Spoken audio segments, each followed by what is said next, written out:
نبی کریم صلی اللہ علیہ وسلم نے فرمایا ایک دن جنت اور جہنم کا آپس میں مباحثہ ہو گیا،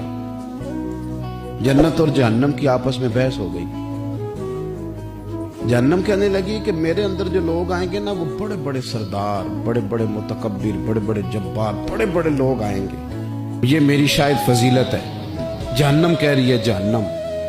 کہ بڑے بڑے جبار متکبر وہ میرے اندر آئیں گے، شاید یہ وجہ اعزاز ہے۔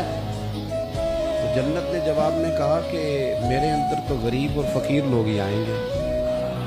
میرے اندر تو وہ لوگ آئیں گے جو دنیا میں بظاہر بڑے بڑے نہیں تھے، فقراء، مساکین، یتامہ، یہ اکثر ہوں گے، پتہ نہیں اس کی کیا وجہ ہے۔ جب دونوں آپس میں گفتگو کر رہے تھے نا تو رسول کریم صلی اللہ تعالی علیہ وسلم فرماتے ہیں اللہ تعالیٰ نے پھر جنت سے فرمایا، اللہ نے جنت سے فرمایا کہ تو میری رحمت ہے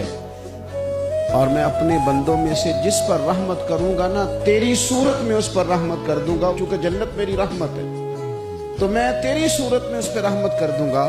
اور رب کریم نے ارشاد فرمایا جہنم سے کہ تو میرا عذاب ہے تو میں اپنے بندوں میں سے جس کو چاہوں گا تیرے ذریعے عذاب دے دوں گا، لیکن بھر میں تم دونوں کو ہی ڈالوں گا، بھر جنت بھی جائے گی،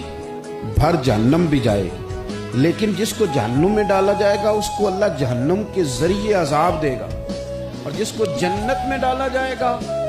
اسے اللہ جنت